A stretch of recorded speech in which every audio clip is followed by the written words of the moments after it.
Well, hello.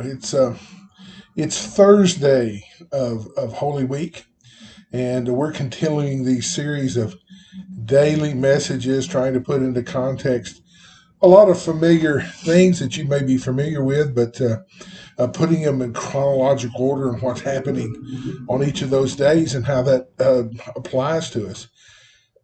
Today, we're going to be looking over in the Gospel of John, John chapter 13, especially those first 10 or 11 verses and a few other verses in there on what happens on this Thursday.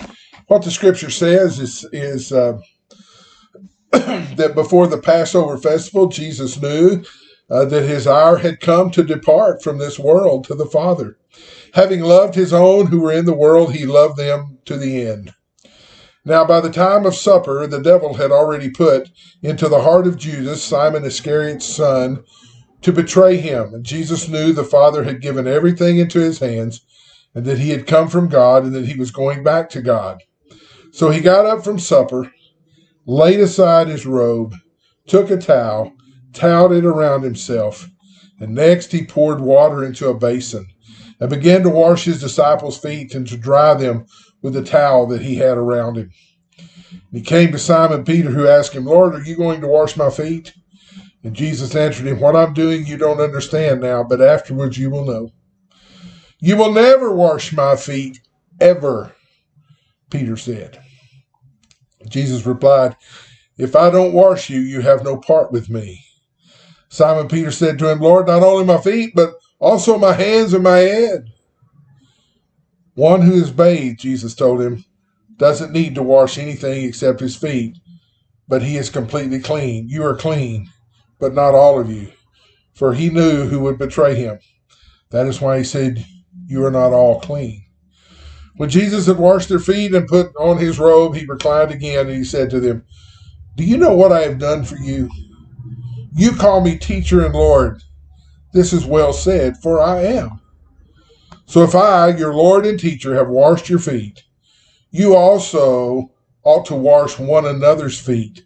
For I have given you an example that you also should do just as I have done for you."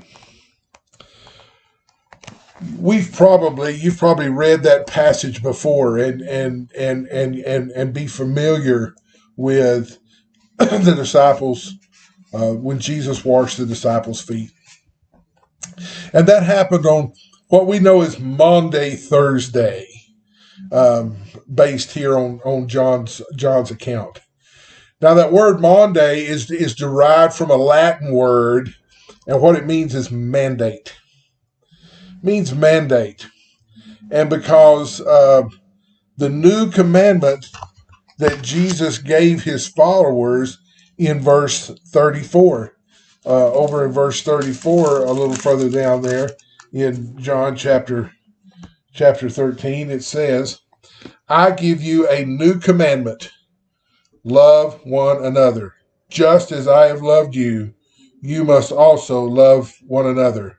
By this all people will know that you are my disciples, if you have love for one another."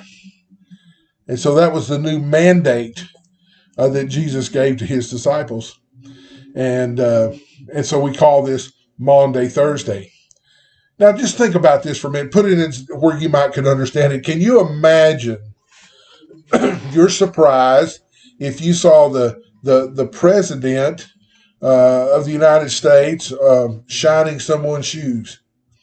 Or maybe the Queen of England giving someone a pedicure? The disciples were undoubtedly, they were shocked, they were amazed when Jesus took his basin and his towel and he began to wash their feet. And because he was their master, okay? He was their Lord. And foot washing wasn't something that masters did.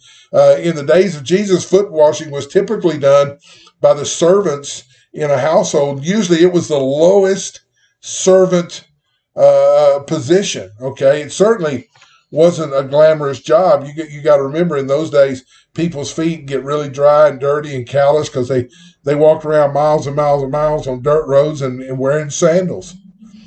And but to wash someone's feet was an act of hospitality. It was an act of care. And it was also an act of servitude and humility. And that's why Simon blurts out, "Hey, you'll never wash my feet." Not Jesus, not his master, not ever, he says. But still, there's Jesus with his basin of water and his towel, and he knelt in front of them one by one, and he washed their dirty feet, calluses and all, including Judas. Now, from the actions that we see there, especially there in verse 4 and 5, we can really, you can see a summary of Jesus' life and ministry. Look what happened. First, Jesus, he rose from supper. He stood up. Okay. Well, God, our Father, on his heavenly throne, stood up from his place and responded to our need. He saw us in our sin, and he rose up in response to that. Then it says that Jesus laid aside his garments. Well, God laid aside his garment of glory, and he left heaven, and he took on the form of a human being. And we can read all about that over in Philippians and in Hebrews and in there and what Jesus did. And then he says that Jesus began to wash the disciples' feet. See, Jesus came as a servant. Foot washing was practiced then out of necessity. And Jesus was not above doing menial tasks, menial labor, the ordinary, the things that no one else wanted to do. Jesus took the ordinary things in life and made them holy. And that basin and that towel was his badge of service. I've got a good friend of mine that he would preach that Jesus magnified the menial, glorified the ordinary, and took notice of the necessary. I've always liked that, because the ultimate act of service was Jesus giving his life for us. Jesus said that about himself. For even the Son of Man did not come to be served, but to serve, and to give his life as a ransom for many. Jesus doesn't tell us, John doesn't tell us this, but Luke gives us details about the all too human disciples. Over in Luke chapter 22, there about verse 24, we learn that apparently there was some argument going on between the disciples. They were in the upper room and they were discussing that very spiritual topic of who's going to be the greatest in the kingdom of God, right? Who's going to be the boss? Who's going to be in charge? And they were so preoccupied with becoming great that they failed that very first test of discipleship, being a servant, being a nobody. They kind of had that, no foot washing for me, I'll be too busy polishing my crown. And but Jesus gave a different example. And it goes on to say, he says, when he was done, he told them why and what he had done. He explained it to them. He said, I'm setting an example for you. Okay? You should do just like I've done for you. And verse 17 actually goes on to say, now that you know these things, you'll be blessed if you do them. That's the thing. We just talked about that in our 1 John study. That's the thing, obedience to him is not a burden when we love him and we want to serve him. And I wonder sometimes if the disciples ever finally got it. Okay. Think that Jesus handpicked them. He called them from the fishing boats and from the fields and from the tax collecting booths and all of those. But he didn't call them to some special status or privileges or anything like that. He called them to serve and to carry out ministry of just loving people. And he left that job with them when he left the world, that they would be the presence of Christ in the world. And you know what? As his disciples today, we still are. That's what we are. We're to carry on his ministry of loving people and be the presence of Christ in the world. Now you can almost hear the disciples in that upper room as John records this story here of Jesus telling the disciples that he was going away. And you can probably hear them, what in the world are we going to do? What are we going to do when you're gone? What are we going to do? What are we going to do? Then what? It kind of reminds me of the story of an Air Force chaplain that he had the birth of his twin boys. Now you got to remember this was before ultrasounds and sonograms and all that, so they didn't have a clue that they were having twins or anything. So he was first able to see, and when he was first able to see and to hold his twin boys in his arms, his first thought to God was, Lord, what in the world am I going to do? And he said, it was as if that moment God spoke to him audibly and said, just love them. Just love them. And that's what Jesus was really saying to his disciples here. He was saying, just love them. Just love them. That's the plan. That's the plan after I'm gone. Just love them. Follow my example. Do what I've done for you. A new commandment I'm giving you. Love one another as I've loved you. So love one another, and everybody will know you're my disciples if you love one another. And so that's what he said. See, your love for one another will be a witness to the world of the reality of the crucified and risen Christ and the work in your life. That's what we're supposed to do. That's the message that he gave the disciples right there in that upper room, right there together on Thursday as they gathered together. And it's the same then as it is now. Just love them. Love one another.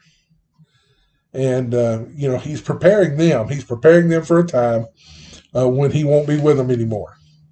And they'll be the ones doing all the ministry. And they're going to be the ones that's going to stand in front of the crowds. And they're going to be the ones that the hungry and the hurting and the hopeless people will be coming to and bringing people to. And they're the ones that's going to be staring right into the faces of sinners of all shapes and all sizes who are suffering from their own brokenness and their longing to just be whole people again. He's preparing them, and that continues today as his disciples, as we step through and we work and we continue to try to grow closer and closer and closer to him, so that we have his mind and we talk like him and we have his heart, and because it's you and I that's going to see the tears of a friend when they talk about the broken state of their marriage and their relationships, and we hear the stories of loneliness and hurt and betrayal and sadness, and when you look into their eyes, you can see great hurt and pain because there's plenty of it. And sometimes we say, well, what are we going to do? What are we to do with all of this? Just love them. Just love them. The disciples, without Jesus around, they will have lots of those. What in the world are we going to do moments? And even today we have those type of things. But what it is, just like they did, they remembered Jesus. They remembered him with his basin and his towel, and they remembered the example of how he expects them to treat other people. It's like Jesus was making it very plain and simple. He says, I'm sending you out into the world to the very places that I called you out of. And your job's simple. Just love them. Okay? Just show them me. Look like me. See, that's the whole point of being a disciple. Is that we learn and we study and we're obedient and we try to look and show others our master. People used to talk about the rabbis and stuff as they had their disciples around them and they would teach them and stuff. And it was usually a compliment that they would give to a disciple to say, the dust of your master is all over you. It's one of my favorite pictures, one of my favorite things. And that should be our desire, is to have the dust of our master all over us because we're so close to him. We follow him so closely that the dust gets all over us. That's the kind of love that Jesus demonstrated. Was love in the world and faithfulness in deed and in action. And he had that agape kind of love. The great thing in the Greek, love, we say love, we love waffles, and we love our wife and we love our parents and we love our children and we love our friends and we love our car and we, whatever, but so we've got different sides. In Greek, there's many different words. Well, one of those words is agape. And agape love, that's love that acts irregardless of our feelings, independent from our feelings or our desires or preference or our likes. Agape love is deeper. It's at a deeper level than any emotion. It's unconditional love. And it's a commitment to love no matter what. And to love whether that love's returned or whether it's not returned. To love even when being betrayed. When it's turned away. When others try to extinguish that love. It keeps on loving. It's a love that never gives up. And because you got to look at the example Jesus is setting here. Don't miss that Jesus is loving them in the midst of betrayal, in the midst of plotting his death. And he knows that even those closest to him are going to let him down. He knows about Judas, and he washes his feet. He knows about the disciples that will run away, and he washes their feet. And he knows about Peter, and he knows Peter's going to deny him 3 times. And he's washing his feet. In just a few hours, all these friends that's been with him and loves him the most, Jesus is they're going to be gone, and Jesus is going to be alone, and he's going to love to the end, and even on the cross, to those around him, and including of all of those, he's going to say, Father, forgive them. They don't know what they are doing. That kind of love that we're talking about, that's a sacrificial love. That's the kind of love that can push us and move us out of usual patterns, out of our comfort zone. And you may ask, how do I love like that? Because that's not in my nature. That's not in my nature to do that. To love. I don't even know if I want to do that. How do I love people who betray me? How do I love people that don't love me back? Who may even want to hurt me? Is that even possible? Well, it is with God's help. There's 2 things. We can love like that. We can have that kind of love when we're confident in who we are as a person. Now, I say that because people that have self-image problems also have relationship problems. They also have love problems. But see, Jesus knew who he was and what he was doing, and he knew what was to come.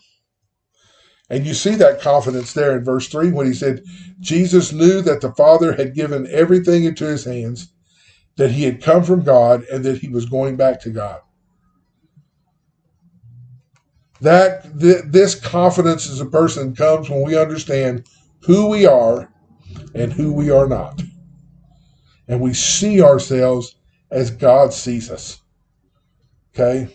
And we trust God to redeem our nature and help us discover those blind spots that we all have. Okay? And because we always have this desire to try to prop ourselves up and better. And I think about, those, whether it be the man that that mistreats his wife, or the control freak that has to micromanage everything, and because they can't trust anybody, even that miserable church member that doesn't understand what grace is all about, and they're not happy, and they're uptight all the time, and as a consequence, they make everybody else miserable too. But that confidence that comes to us through Christ, that confidence, he frees up. He frees us from those things that hinder us, like our ego. We're freed from our ego, and he frees us from that constant draining exercise that we do of trying to prop ourselves up to make us look better. And he frees us from ourselves. So really, we don't care about ourselves. Most of us care too much for ourselves. We look out too much for ourselves. And if that's where we live, look, if that's where we're spending our time, then we don't have much time to love others. Okay? Taking care of yourself is just a full-time job. It don't leave any time to love others. And so we can love like Jesus when we're confident in who we are in Christ. And also we can love like Jesus when we remember and follow his example. Just love them. We're probably not concerned about washing feet today. Okay? You might live on a dusty road. You might wear shoes. But your feet probably don't get dirty. I really don't care to see your feet. Okay? But I remember when I was a kid growing up, none of us and stuff, we was outside dirty roads and dusty roads, and never wore socks. And if you ever worn your shoes and stuff, I live in West Texas, you had to wear shoes, but you never wore socks, and all the dirt get in your shoes, and it'd get all over your feet, and man, they were filthy. And man, I'd come in, I'd clean my feet, and Mother looked and said, you need to wash them feet again. And boy, if Mama got them, she'd scrub the skin off. So if you're going to wash someone's feet, don't scrub the skin off. Okay, that'd be a good thing. But there's there's plenty of ordinary and menial, but also sacred and holy jobs that we can do on any given day.